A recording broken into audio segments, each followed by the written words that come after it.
Tiene dos partes, una parte endocrina y una parte exócrina. La exócrina es la más abundante. Están allí los acinos pancreáticos. Los acinos pancreáticos, conformados por las células acinares, van a producir las secreciones pancreáticas, amilasa pancreática, todo lo que produce la lipasa, muy bien, pancreática, todo lo que produce de enzimas lo va a producir el páncreas exócrino. ¿Y por qué se caracteriza? Porque tiene conductos que lo contactan con el tubo digestivo. Y los ácidos pancreáticos son mucho más abundantes. ¿Bien? Células acinosas, ahí están sus núcleos, formando los acinos pancreáticos.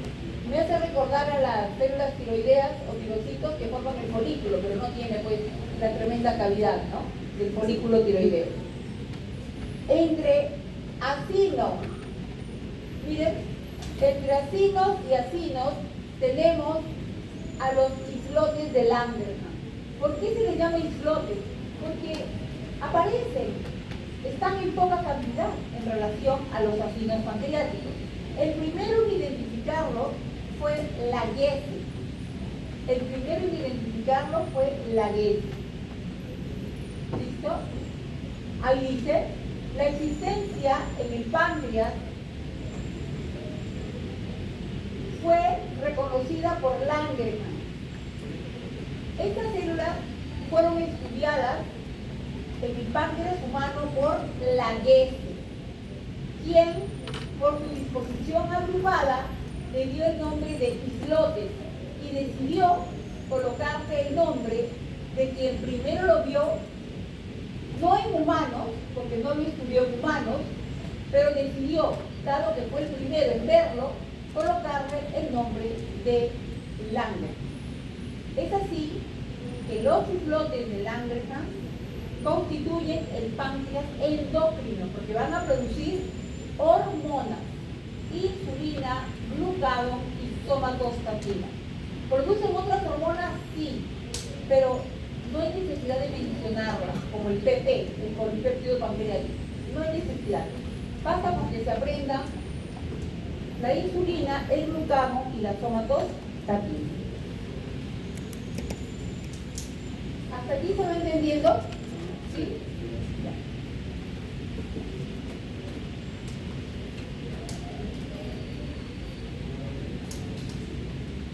Bien. Pregunta de examen. Yo le voy a preguntar sobre él. La mayor cantidad de islotes pancreáticos se encuentran en la cola.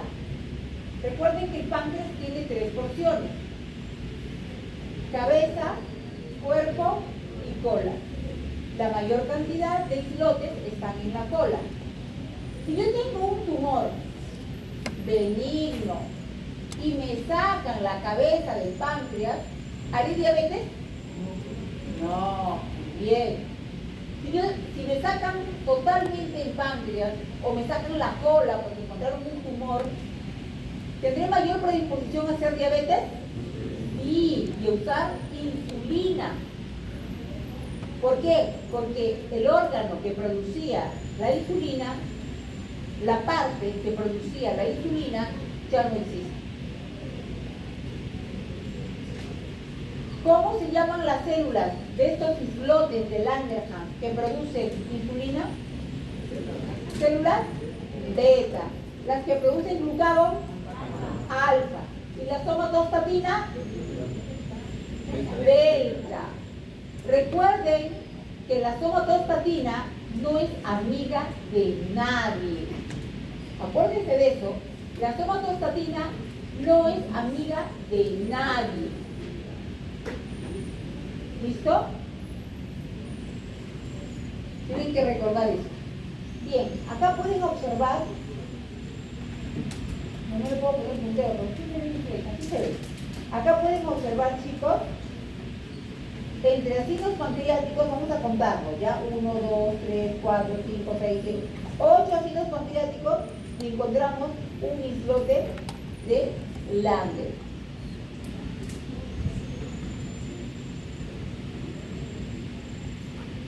Bien. ¿Por qué se caracteriza el páncreas endocrino? ¿Por qué se caracterizan los islotes de Langerhans? Porque no tienen conducto excretor y están ricamente vascularizados. La forma de los islotes es redondeada. Se encuentran distribuidas en todo el páncreas, siendo más abundante en la cola. El número de islotes es entre 600.000 a 2 millones, según el tamaño del páncreas. El peso varía. La masa de los islotes solo representa al 1% del peso total de la glándula.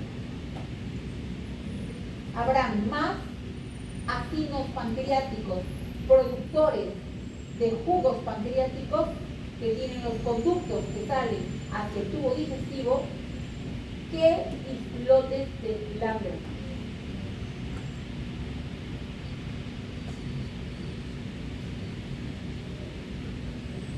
¿Quién identificó por primera vez a estos islotes que no fueron en humanos? ¿Quién fue el primero?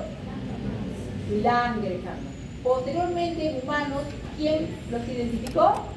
Laguesse. Laguesse decidió ponerle el nombre de islotes. ¿Por qué le llamó islotes? Muy bien, porque estaban espaciados como islas. Entre acinos y acinos se veía uno que otro islote. Estos islotes, él decidió ponerles ¿qué apellido? De Langerhans. Por motivos obvios, ¿verdad? Islotes de Langerhans. La unidad anátomo-funcional del páncreas endocrino son los islotes de Langerhans. La unidad funcional de la glándula tiroides son los folículos tiroideos y del páncreas endocrino los islotes de Langerhans, con sus 3 células, con sus 3 tipos de células, alfa, beta y delta. Allí está lo que produce, ya lo están viendo, y aquí está representado este es un islote con sus células beta, alfa y delta. En el páncreas, la distribución de estas células va de beta, alfa y delta. Va en esa dirección. Beta, alfa y delta. Yo me acuerdo, por malo, en inglés es BAT. De esa manera es fácil recordar. Beta, alfa y delta. BAT. Aquí están en grande los acinos pancreáticos. Aquí microscópicamente se puede ver su conducto exócrino que lo va a llevar hasta el tubo digestivo, y esto es el páncreas endocrino. Por lo tanto, el páncreas tiene una porción endocrina y una porción exócrina. Aquí pueden ver las células beta en color verde y en color rojo las células alfa. En la década del 60, un científico japonés identificó en una medusa llamada Aequorea victoria una proteína fosforescente que emitía luz de color verde. Esta proteína emitida por esta medusa se conoce como proteína verde fluorescente. Décadas después, en un congreso, alguien que estaba sentado tomó conocimiento de la existencia de esta proteína verde fluorescente en esta medusa. Y una tercera persona convirtió ese color verde por ingeniería, en la paleta de colores, como si fuese el arcoíris. Por eso las células cancerígenas, las neuronas, los neurogliocitos, actualmente se pueden ver de color fosforescente, gracias a esta proteína verde fluorescente.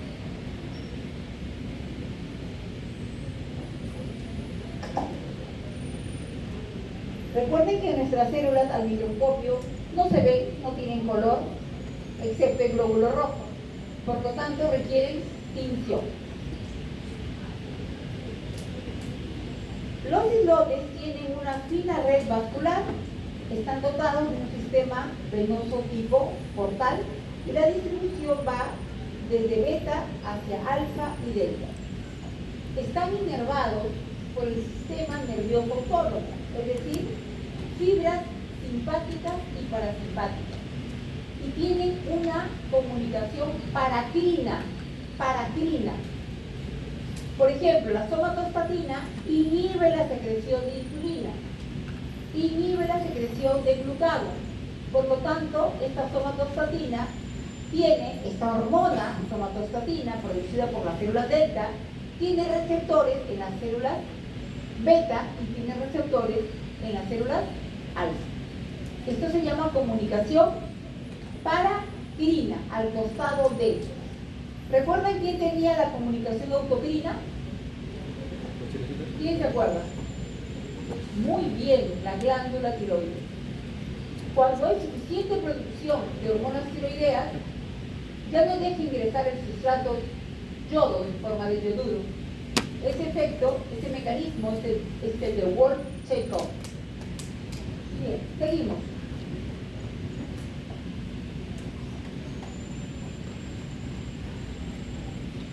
Las células beta producen insulina. Todo empieza como pro-insulina, luego pro-insulina y finalmente insulina y péptido C. Recuerden que la insulina y el péptido C se producen equimolarmente, en la misma cantidad. La insulina se metaboliza, pero el péptido C no se metaboliza. Por lo tanto, si yo quiero saber la reserva de insulina, ¿qué miro? ¿Miro la insulina o el péptido C? Muy bien, el péptido C, pregunta de examen. Yo les hago preguntas inteligentes a mis chicos, para que razonen un poquito. Entonces, si yo quiero saber la reserva de insulina por mis células beta, yo no voy a dosar insulina que rápidamente se metaboliza. Yo voy a dosar a la parte que se produce equimolarmente en la misma cantidad y que no sufre metabolismo. Entonces yo voy a medir el péptido C.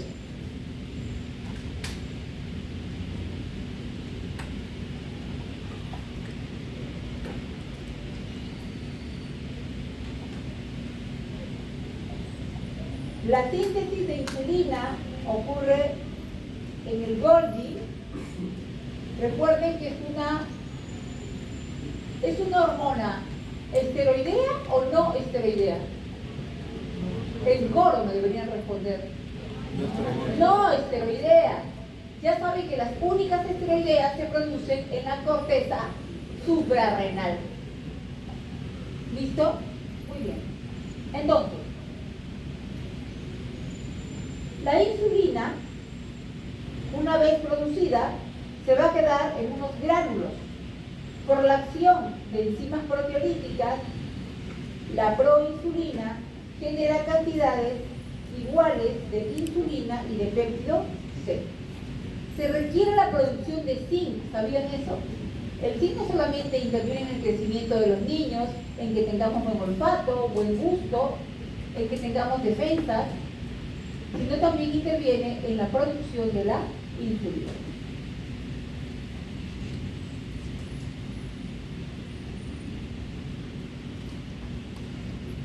El principal estímulo para la secreción de insulina por las células beta es la glucosa. No se olviden. Cada vez que ustedes coman alimentos que contengan glucosa o que se van a desdoblar en glucosa, se va a liberar insulina, porque la insulina es la única capaz de meter a la molécula glucosa dentro de la célula. Y para que la insulina lo logre, necesita un receptor de membrana. Este receptor, ustedes ya lo saben, va a estar en la parte exterior de la membrana celular. Llega la insulina, se acopla a su receptor de membrana y puede ingresar la molécula glucosa. ¿Sí? Entonces, principal estímulo para que la célula beta produzca insulina es la presencia de glucosa. Cuando ingresa la glucosa, se eleva el ATP. ¿Qué más sucede? ¿Qué más sucede, chicos? ¿Qué pasa? ¿Qué pasa con los canales de potasio y qué pasa con los canales de calcio? Los de potasio se cierran, los de calcio se abren. Cuando ingresa el calcio, es el estímulo, lo mismo pasa en las neuronas, en el botón sináptico. Cuando ingresa el calcio, porque la membrana se despolarizó, al ingresar el calcio, la hormona, en este caso insulina, que estaba guardada en su gránulo, sale a la sangre. ¿Sale en su transportador? ¿Sí o no? ¿La insulina sale en transportador? No. En coro, chicos. No, no, porque es una no esteroidea. Solo las esteroideas que eran ustedes van en su transportador en la sangre. Y existe una no esteroidea que es la excepción a la regla. ¿Cuál es esa excepción?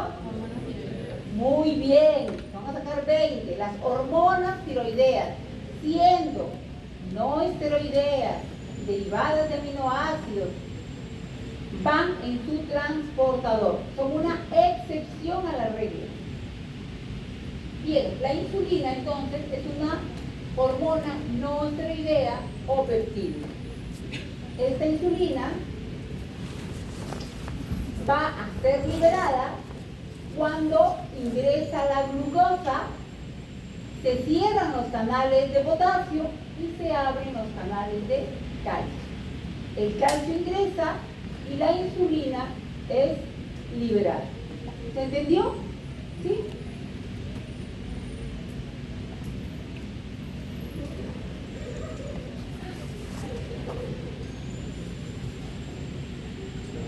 Aquí les habla de la progresión de los gránulos hacia la membrana plasmática a través de unos microtúbulos impulsados por filamentos ciliares contráctiles. Esto es igual, chicos, a lo que sucede con las neuronas. El cuerpo soma tiene organelas u orgánulos. Producen las vesículas sinápticas cargadas de neurotransmisores y por microtúbulos bajan a través del axón. Y estas vesículas se van a ubicar en los botones terminales o botones sinápticos o axones terminales. Miren todos los sinónimos que tienen. Pero recuerden que la fábrica de una célula lo constituyen, o los obreros de la fábrica, lo constituyen las organelas u orgánulos. ¿Sí?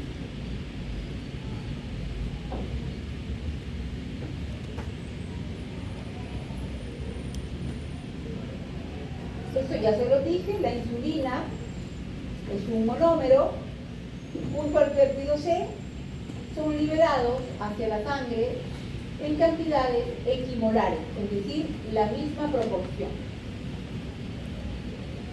La abuela era la proinsulina, la madre la proinsulina, y ellos son los hijos, la insulina y el péptido C.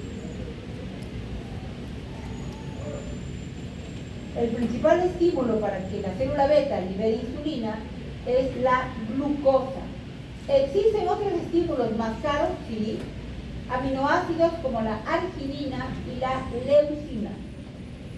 De estos dos aminoácidos, para hacerlos recordar, ¿son esenciales o no esenciales? ¿Cuál de los dos es esencial? ¿No se acuerdan? A ver, vamos a mencionar los que no producimos, los esenciales. Fenilalanina, isoleucina, leucina, lisina, metionina, treonina, triptófano y valina. Y en los niños, solo en los niños son esenciales la histidina y la arginina. Solo en los niños, la histidina y la arginina. Por lo tanto, si estuviésemos frente a un niño, tendríamos 2 aminoácidos esenciales. En un adulto, solamente la leucina. Esencial porque no lo producimos, necesitamos adquirirlos de la dieta. Bien, otro estímulo para la liberación de insulina, que no lo recomiendo porque produce cuerpos cetónicos y eso es tóxico para las células, son los cetoácidos y en último lugar los ácidos grasos. Al metabolizarse incrementan el ATP, cierran los canales de potasio y abren los canales de calcio. Lo mismo que hace la glucosa.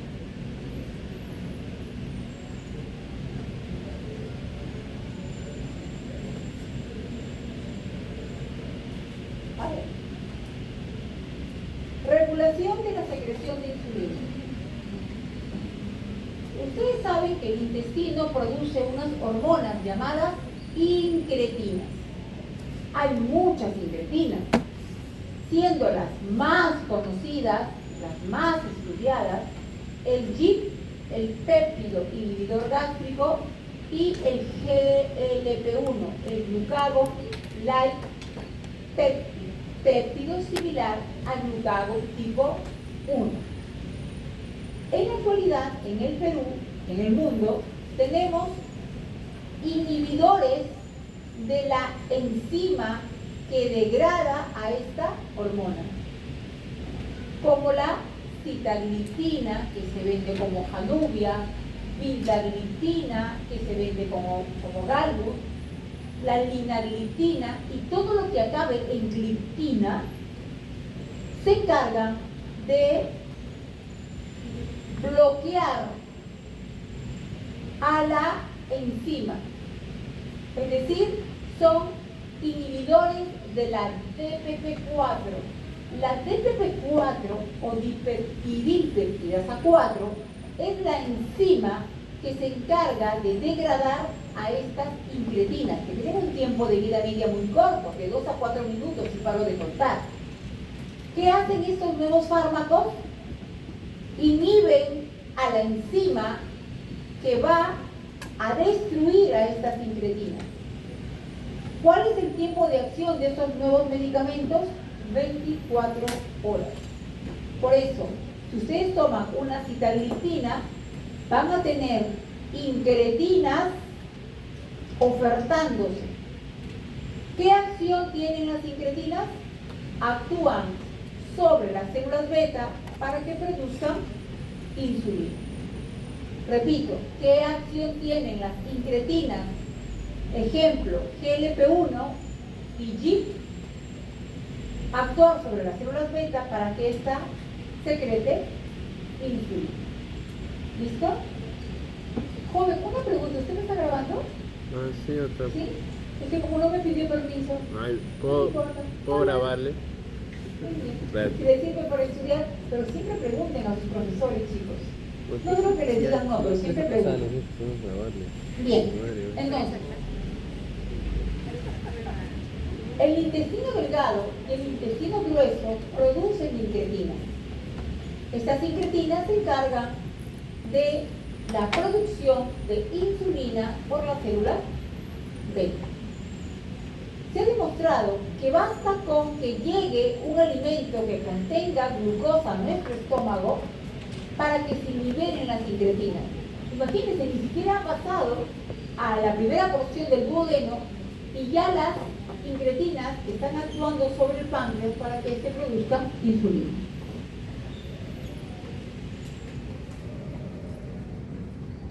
¿Estás con frío? ¿Estás con frío?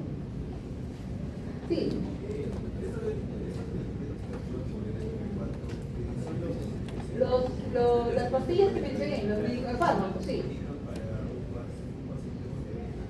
Se indican para los pacientes con diabetes y para los prediabéticos que no toleran la metformina, porque a veces en algunos pacientes la metformina les produce gastritis, diarrea, y tenemos como opción la sitagliptina. Le podría dar pioglitazona, pero puede ocurrir que este paciente sufra de edema de miembros inferiores o tenga insuficiencia cardíaca o quiera bajar de peso, y la pioglitazona es buenísima. Es buenísima. Es un activador de los PPARs. Buenísima para el hígado. Es una maravilla la pioglitazona. Es la única glitazona que queda en el mundo, porque las otras produjeron insuficiencia hepática. Pero hay pacientes que dicen, no doctora, yo quiero seguir bajando de peso, o yo sufro de hinchazón de las piernas, o sufro de insuficiencia cardíaca, entonces no le podemos dar pioglitazona a esos pacientes, nos queda solamente la sitagliptina. Hay otro producto que ha salido también como opción, que es la dapaglifosina. Este producto, en el riñón, ustedes saben que en el riñón el azúcar de nuestra dieta se reabsorbe en el riñón, se reabsorbe. Estos productos, que son SGLT2, así se les llama la zona que reabsorbe este azúcar, esta glucosa. Estos nuevos productos van a evitar que se reabsorba a nivel renal. El paciente, como se darán cuenta, baja de peso. Al no regresar ese azúcar en nosotros, baja de peso, le baja la glucosa, y se ha visto adicionalmente beneficioso para el riñón y para el corazón. Imagínense un diabético con su sitagliptina, con su dapaglifosina, que así se llama, son nuevos productos del riñón, dapaglifosina, o sería una maravilla, ¿no, chicos? Pero bueno, son costosos. Regresando a lo nuestro, ¿quiénes regulan la secreción de la insulina? ¿Quién hace que se libere insulina? Estas incretinas que les acabo de mencionar. Son secretadas por las células L del ilio, del intestino delgado, y células K del yeyuno. Estimulan la secreción de insulina mediada por los niveles de glicemia. Destacan estas dos que ya les mencioné. Voy a bajar porque mi delegado me lo ha dado el PDF.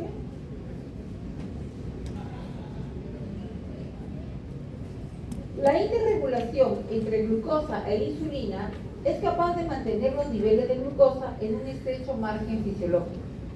La célula beta tiene la sensibilidad de percibir pequeños cambios de glicemia. Es una maravilla.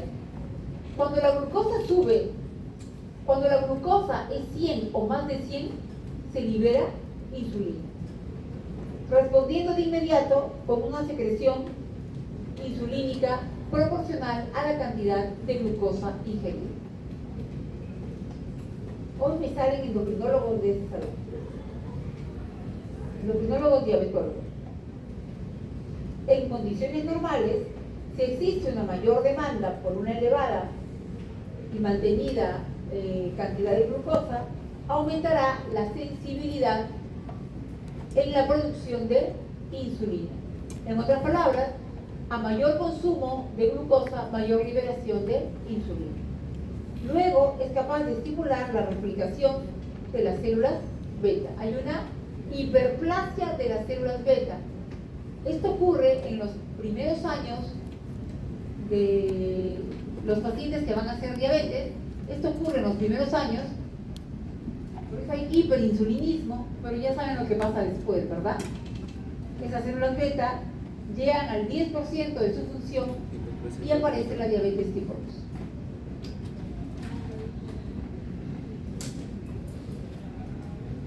2. Estos efectos tienen una distinta secuencia temporal. En segundos, cuando yo consumo algo dulce o que contenga glucosa, por ejemplo, un plátano, una uva pelada, un mango que ahora está tan rico, pasas, guindones, beterraga, que contiene glucosa, de inmediato se libera insulina por mi páncreas. En minutos, este páncreas aumenta la sensibilidad y en semanas se adapta incrementando la masa de células beta. En otras palabras, hay una hiperplasia de las células beta. Hay un estudio muy interesante con la sitagliptina donde demostró que ayuda a la proliferación de células beta. ¿Por qué me interesa que aumente el número de células beta? Para contrarrestar los niveles altos de glucosa. A mayor número de células beta, tendrá mayor capacidad para producir insulina. Pero si esto es repetitivo, la persona es dulcera, se engorda, endulza con azúcar, le encanta comer plátano todos los días, un jugo de naranja, panetón se acaba completamente solo se acaba un panetón, ni siquiera le invita a nadie.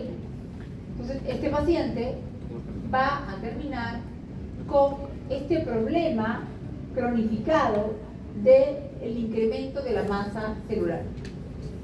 Esto no es por siempre, las células beta se agotan y viene la famosa diabetes tipo 2. ¿Cuántos años pasa de estos cambios que la célula beta ya deja de hiperplasearse y más bien empiezan a morir? Puede transcurrir en promedio 18 años. Por eso hay gente que es gordita, que no hace dieta y que todavía no hace la diabetes, lo que significa es que se está preparando.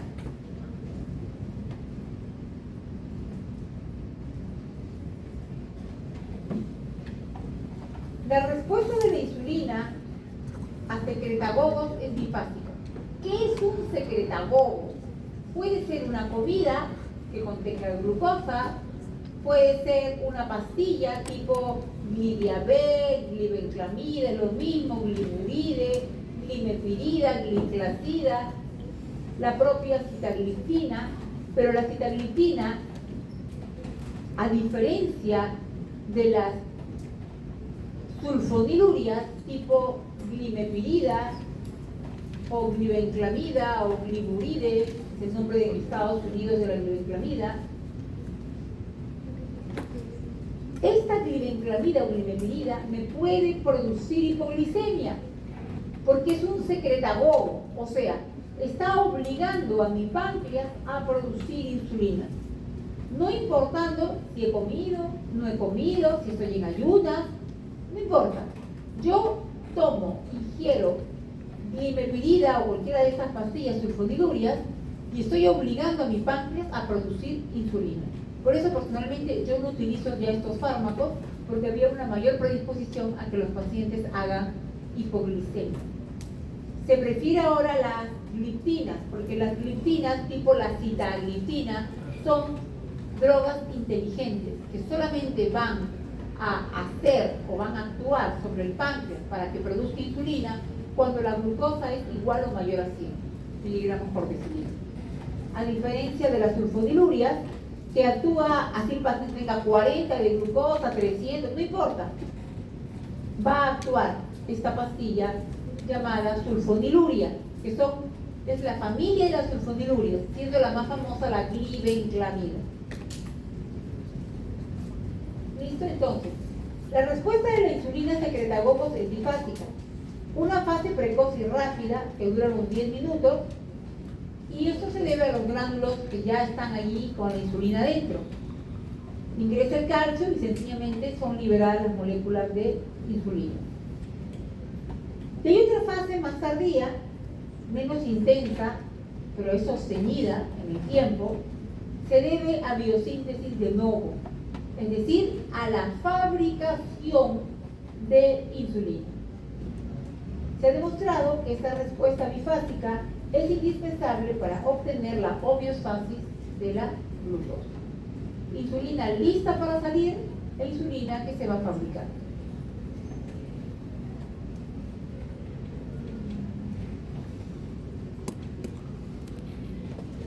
La medición del péptido C en ayunas o posestímulo del glucagón, porque recuerden que si yo inyecto glucagón a una persona, voy a hacer que mi páncreas libere grandes cantidades de insulina.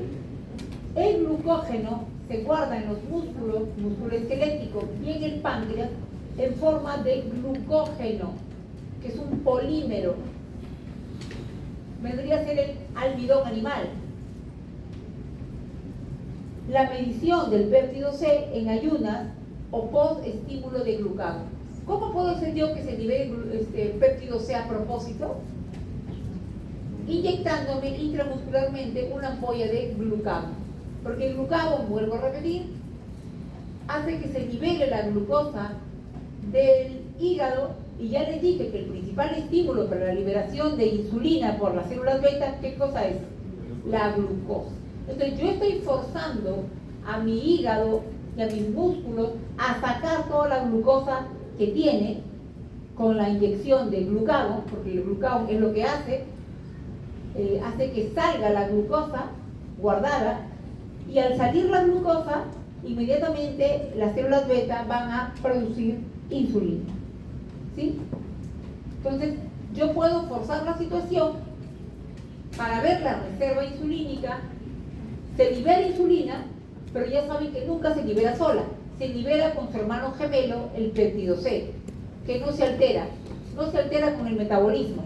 Si yo quiero saber la reserva de insulina, voy a dosar el péptido C. ¿Se entendió? ¿Sí? ¿Seguro? Yo veo que los que están atentos, por supuesto que me están atendiendo, pero hay otros que están con sueño.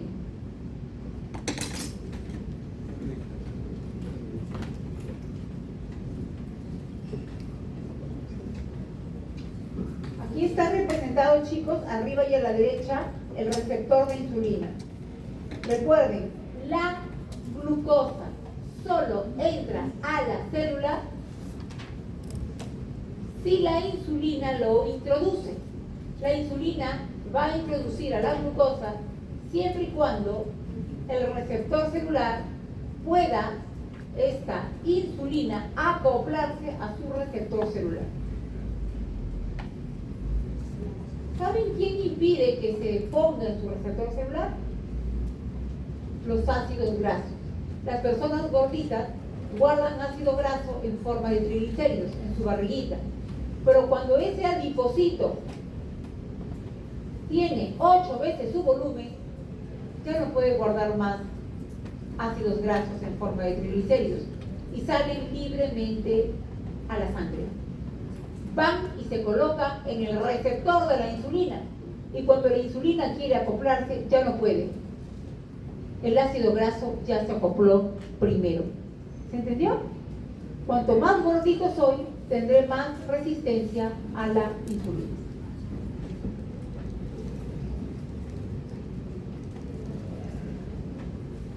Bien, los receptores de insulina tenemos que son degradados y resintetizados, es decir, se utilizan, cumplen su función y nuevamente son resintetizados para volver a ser usados. El número de receptores está contrarregulado en forma negativa por la concentración de insulina. ¿Eso qué significa? Cuanto más insulina yo tengo, menos receptores de insulina tendré. Insulina alta, tendré menos receptores. Porque justamente la resistencia a la insulina no puede actuar, no puede acoplarse a su receptor. La célula hambrienta envía una señal a la célula beta para que ésta produzca más insulina.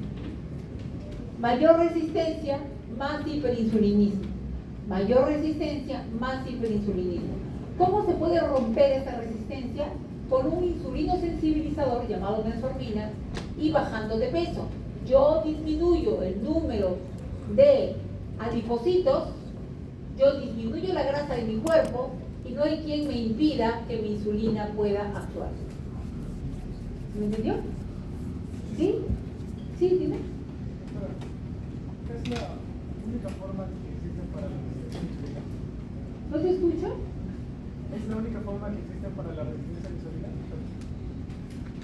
No, no es la única, es la principal. Hay personas que por genética nacen con resistencia a la insulina. Por ejemplo, niñas flaquitas de 12, 13 años con síndrome de ovario poliquístico. Esas niñitas, tú les mides la insulina, tienen resistencia a la insulina. Calculan una fórmula OMA, HOMA, y las niñas tienen 12, 13 años, son flaquitas, tienen resistencia a la insulina. Porque el mismo gen que origina la diabetes tipo 2 cuando es hereditaria es el mismo gen que produce el ovario poliquístico. Entonces, estas niñitas van muy bien con metformina. Les calculamos la dosis según el peso de estas niñas.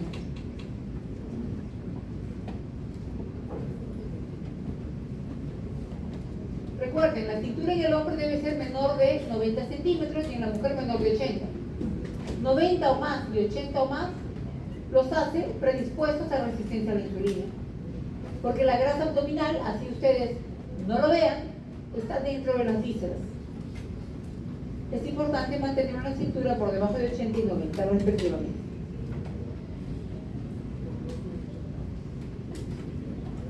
La afinidad de la insulina a su receptor se reduce por acción de las catecolaminas, adrenalina y noradrenalina.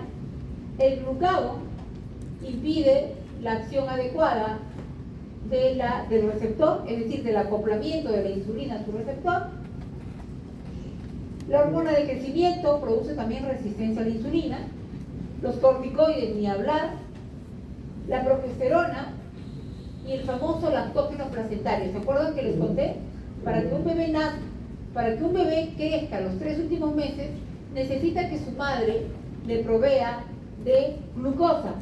Y la única forma que tiene la madre de proveerle glucosa es que su placenta produce la somatomamotropina coriónica humana, que es una enzima de nombre largo, que lo que hace es crearse en la madre resistencia a su propia insulina. Por lo tanto, habrá más glucosa ofertándose en la sangre de la madre que pasa a través del cordón umbilical y el bebé crece. El último trimestre el bebé crece y crece bastante, gracias a esa resistencia a la insulina provocada en la madre por esta enzima de nombre largo. Parezco una lora, ¿no? Por eso quiero que enseñarles todo. Es que de acá ya no los voy a volver a ver probablemente. Solamente falta que pongamos una música con violín. Sí, pero hay algo que nadie les va a quitar, el conocimiento que estoy compartiendo con ustedes. Eso sí nadie se lo quita. A mí me pueden desaparecer, pero a sus cerebros no. Ya tienen la información. No es que yo antes enseñaba nutrición, enseñaba fisio, enseñaba fisiopato, enseñaba antropología. Ahora ya no enseño nada, ahora solamente enseño esto.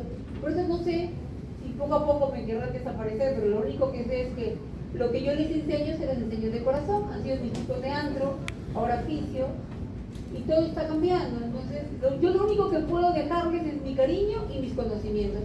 Nada más. Bien, seguimos.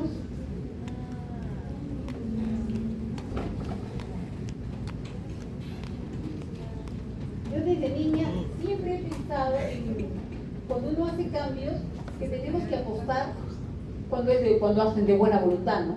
Tenemos que apostar que es para mejor y que nadie es eterno, que nadie o nada es para siempre, ¿no? Ni las parejas que se aman con locura ahora, de acá a 10, 15 o 20 años, nada es para siempre. Lo único que les va a quedar a ustedes, si son católicos, es el amor de Dios y el amor incondicional de los padres. Que así sean renegones, créanme que nadie los va a amar más que ellos. Así sean renegones, ¿ah? No les hagan caso. Sí, pues con todo el estrés que viven, pobrecitos. Bien. ¿Cuáles son los efectos metabólicos de la insulina? La presencia de la insulina es importantísima. Ya les dije que la insulina se encarga de guardar la glucosa en mi hígado, se encarga de guardarla en mi músculo esquelético, bajo la forma de glucógeno. Recuerden, glucosa almacenada, glucógeno. ¿Listo? ¿Qué es lo que hace el glucagón bandido? Desdobla a ese pobre glucógeno porque se derrite por sacar la glucosa a la sangre. Todo lo que trabajó la pobre insulina, el glucagón le hace boicot. Cuando les puse el ejemplo de tipos de hormonas, ¿se acuerdan? Que eran antagónicas, ¿se acuerdan? ¿Alguien se acuerda? Justamente les puse el ejemplo de la insulina y del glucagón. Y mira, le llegó el momento a estas dos hormonas. Me caen bien también. A ver, la insulina tiene un destacado rol en la regulación metabólica. Se le define como una hormona anabólica porque promueve el depósito de sustratos energéticos y de síntesis de proteínas. Y es anticatabólica porque frena la salida de esos sustratos. Es como la hormiga que guardó, pobrecilla, y allí está de guardiana para que nadie la saque. Por lo tanto, pregunta de examen, la insulina es una hormona anabólica que guarda y anticatabólica que evita la salida, la movilización de esos sustratos. Acuérdense, ¿eh? Cuando estamos más de 8 horas sin comer, nadie se muere, a lo sumo tendremos un poquito de mareos. ¿Por qué? Porque estamos usando nuestra glucosa guardada en forma de glucógeno. Pero después de eso, ya empieza a coger de la grasa, las proteínas, y pasadas más de 12, 14 horas que no hemos desayunado o no hemos comido nada porque estamos ocupadísimos, nos sale un aliento terrible, un aliento cetótico o cetónico, que es fuerte, es una halitosis bien fuerte. No conviene no comer tantas horas, no conviene, no es bueno, porque los cuerpos cetónicos o los cuerpos cetóticos no son buenos para nuestras células, son tóxicos.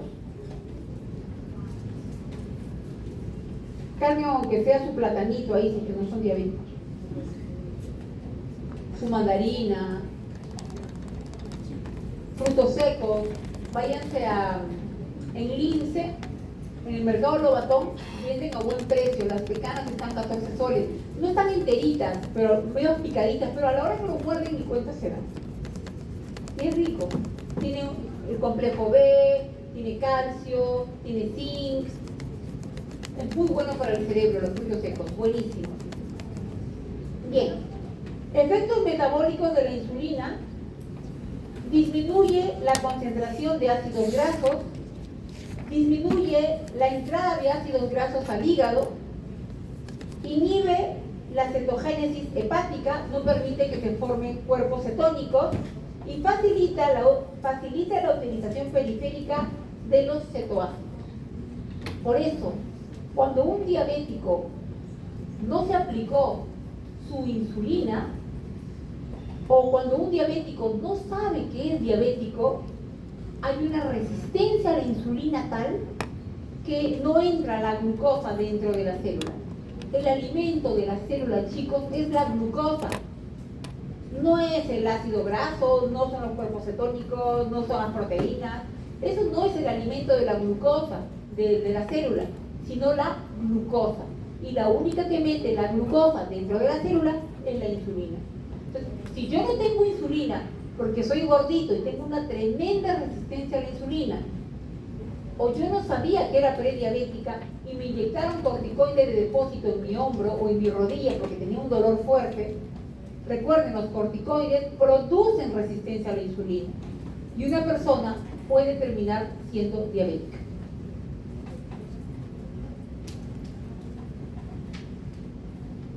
La insulina se define como una hormona anticetogénica. Pero si no hay insulina, vuelvo a repetir, no hay insulina, se forman los cuerpos cetónicos. La acetona, acetoacetato y beta-hidroxibutirato. La insulina se define entonces como anticetogénica, ya que reduce la movilización de ácidos grasos hacia el hígado, reduce la penetración hacia la mitocondria y favorece su incorporación más bien hacia el ciclo de Krebs o el ácido tricarboxílico y favorece la síntesis de triglicéridos. Recuerden que los ácidos grasos se guardan bajo la forma de triglicéridos.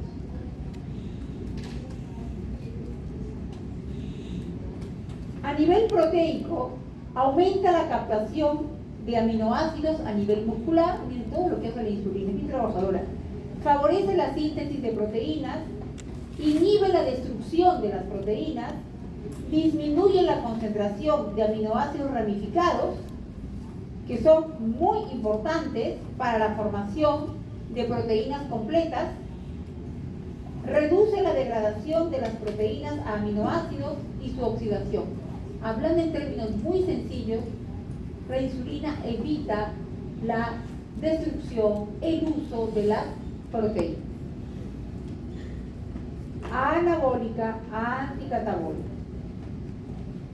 ¿Qué hace el glucagón producido por las células alfa? El glucagón es una hormona no esteroidea, peptídica, es lo mismo.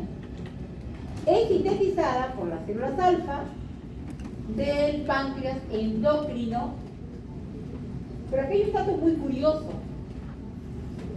Vamos a tener glucagón en las células alfa, perfecto, pero también tenemos primos hermanos del glucagón en otras partes de nuestro cuerpo. En el cerebro, en las glándulas que producen saliva y en nuestro intestino. ¿Se acuerdan del GLP-1? Que es una incretina, justamente G es de glucagón, glucagón-like peptide, péptido similar al glucagón. Tenemos entre 20.000 a 25.000 genes y existe el gen que codifica para que se pueda producir glucagón como lo conocemos en las células alfa y moléculas semejantes al glucagón que están en estas localizaciones que les he mencionado.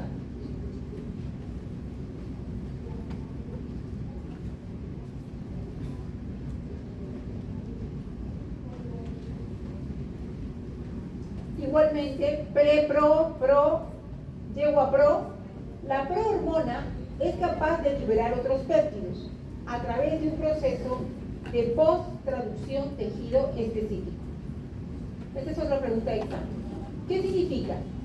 Que por este proceso, de nombre largo, post-traducción tejido específico, el mismo gen va a producir glucagón en las células alfa del páncreas, un péptido similar al glucagón en los intestinos y también en las glándulas salivares y en el cerebro. ¿Listo?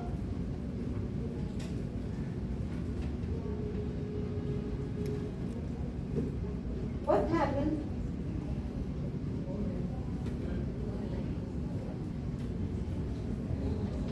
¿Qué pasó, mi delegado? Ya falta poco, faltará unos 15 minutos.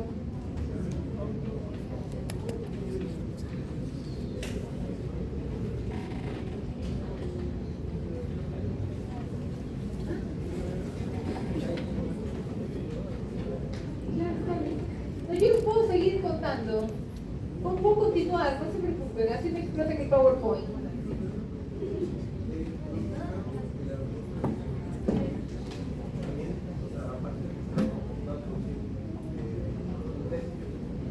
A ver, les explico. Este mecanismo no es exclusivo del glucagón. También ocurre para la somatostatina. Vamos a tener somatostatina en el páncreas. Recuerden que las células delta producen somatostatina. Pero también tenemos somatostatina en el hipotálamo.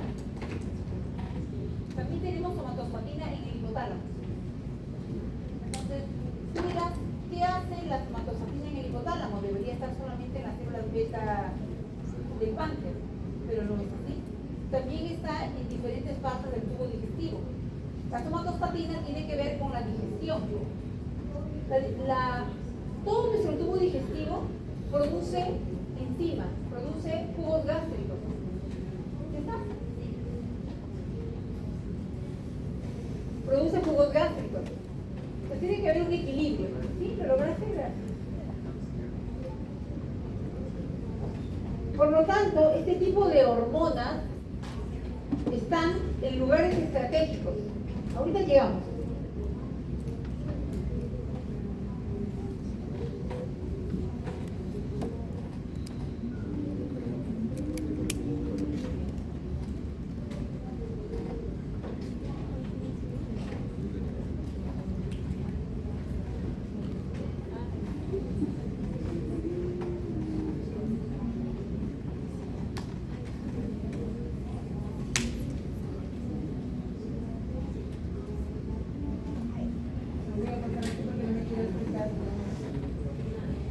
Y ahora sí. Nos quedamos acá, chicos. Las células alfa producen glucagón.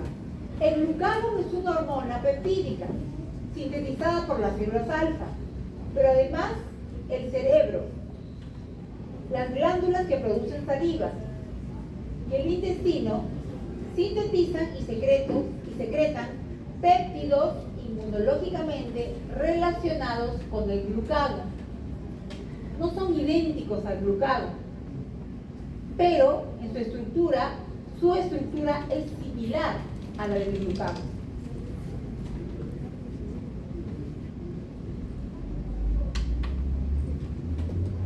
Esto también ya lo saben, pro. La prohormona, proglucagón, es capaz de liberar otros péptidos a través de un proceso de posttraducción tejido específico. ¿Se acuerdan? Como la insulina, proinsulina, proinsulina. Y esta proinsulina, insulina y péptido C. Igual es para la somatostatina, igual es para el glucagón. Proglucagón, proglucagón. Y el proglucagón emite glucagón, glucagón-lipeptide, ¿sí? El glucagón de las glándulas salivales, el glucagón del cerebro. O sea, un mismo gen dio, por este mecanismo de posttraducción, tejido específico, características diferentes a esta hormona que en estos lugares tiene estructuralmente una forma similar. Es más, tienen hasta funciones parecidas, pero están en otros tejidos, en tejidos distintos. A ver, el páncreas sintetiza glucagón por las células alfa. El intestino, ya les dije, GLP-1. Solo les voy a mencionar un ejemplo, no tanto nombre, porque se me pueden confundir. El glucagón actúa en el metabolismo de sustratos energéticos. ¿Qué es lo que hace el glucagón? Lo opuesto a la insulina, es catabólico. Le encanta coger. El GLP-1 es la señal intestinal más importante para que se produzca insulina. La GLP-1, la glucagón-lipeptide, que es una incretina producida en el intestino, se encarga de hacer que las células beta produzcan y liberen insulina.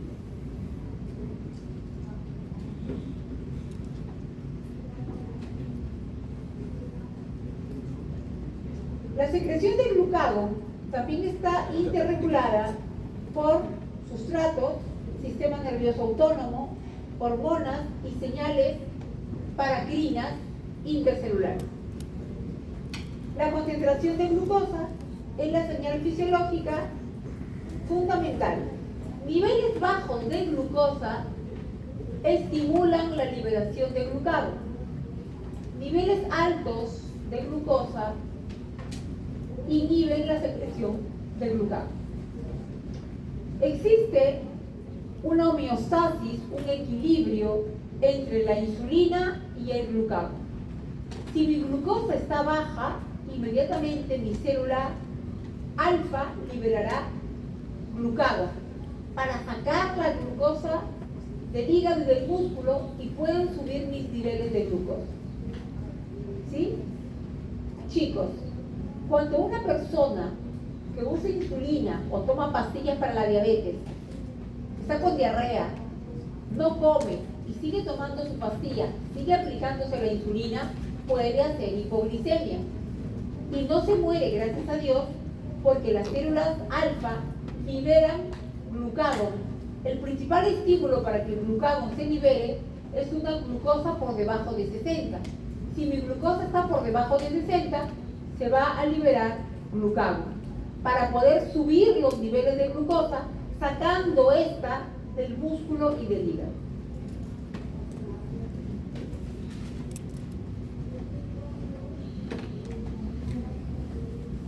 Estimula la secreción de glucagón, aparte de la hipoglicemia o glucosa baja, aminoácidos, el sistema vagal, o sea, el nervio vago, que forma parte del parasimpático, el simpático, el GIP, el péptido inhibidor gástrico, estimula la secreción de glucagón. Por posibles mecanismos paracrinos, la insulina y somatostatina ejercen un efecto inhibidor. Repito, la insulina inhibe a la célula alfa para que ésta produzca su glucagón, lo mismo hace la somatostatina.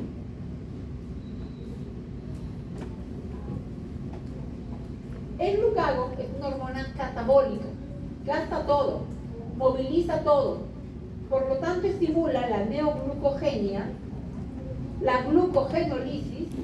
La neoglucogenia es la formación de nueva glucosa y muchas veces utiliza a las proteínas. Recuerden que una formación cara de glucosa es utilizando los aminoácidos, pero no debiese ser así. Activando la producción hepática endógena de glucosa. Entonces, el glucagón se encarga de sacar la glucosa del hígado y músculo, y una vez que se acaba la glucosa del hígado y músculo, el glucagón se encarga de que se fabrique nueva glucosa. ¿Se puede fabricar nueva glucosa cogiendo aminoácidos? Sí, pero es una glucosa muy cara.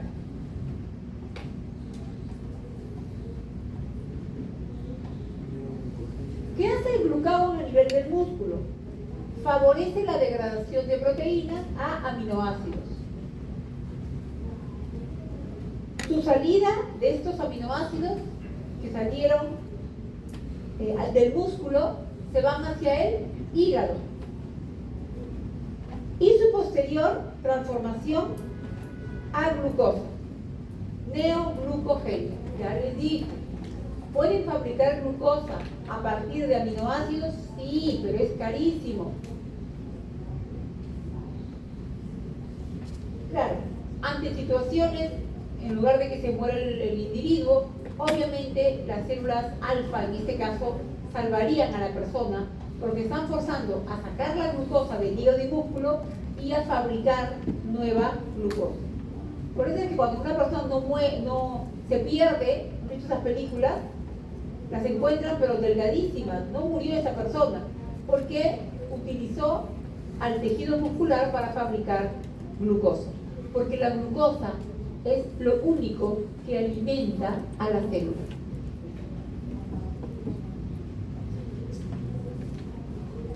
¿Quién produce la somatostatina? Las células delta. Igualmente, al igual que el glucagón que había en el cerebro y en otras partes, como las glándulas salivares, aparte del páncreas, tenemos a la somatostatina. La somatostatina no es amiga de nadie, acuérdense. No tiene amigas, no tiene amigos. La somatostatina está sola en este mundo. La somatostatina se aisló originalmente del hipotálamo. ¿De qué se encarga la somatostatina? ¿Alguien se acuerda? ¿Qué viene a hacer la somatostatina en el cerebro? ¿Qué inhibe? ¿Alguien se acuerda? Muy bien, ¿quién respondió? ¿Quién respondió? La somatostatina es la hormona inhibidora de la hormona de crecimiento. Esa función tiene en este caso en la hipófisis.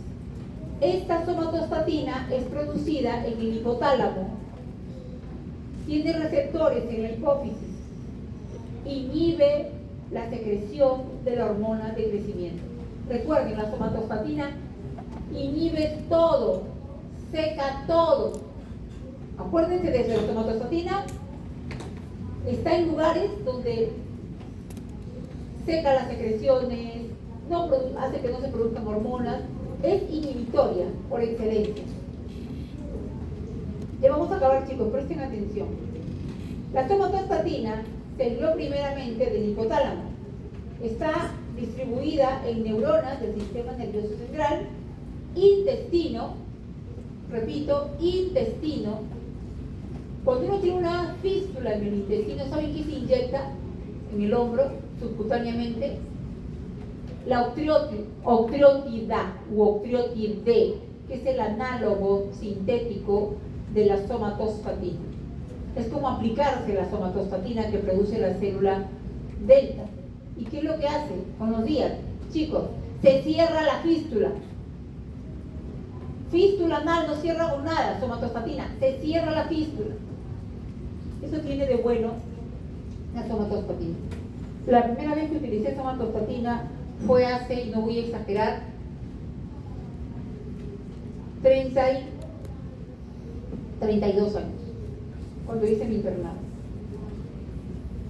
La somatostatina, entonces, se puede encontrar no solamente en el hipotálamo, inhibiendo muy bien la hormona de crecimiento, sino también en el intestino, secando hasta fístulas, y en las células delta, con D de dedo, células delta de la mucosa gástrica, del intestino delgado, del colon y obviamente de los islotes de Langerhans en el páncreas. ¿Correcto? Acá también tenemos este mecanismo de posttraducción tejido específico.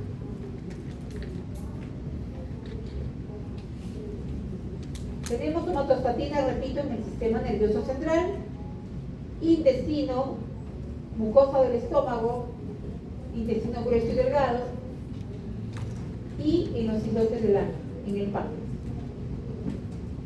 ¿Qué hace la somatostatina?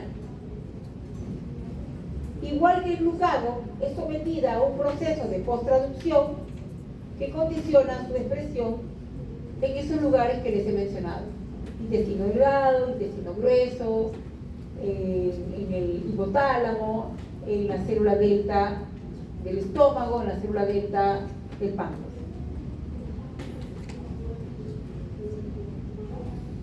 La localización de la somatostatina en órganos, qué coincidencia, ¿no?, cuya función es la digestión, absorción y todo lo que tenga que ver con los nutrientes, con la alimentación, ha sugerido que la somatostatina tiene un rol en la homeostasis de los nutrientes. Pienso lo mismo, tiene un rol en el equilibrio de los nutrientes.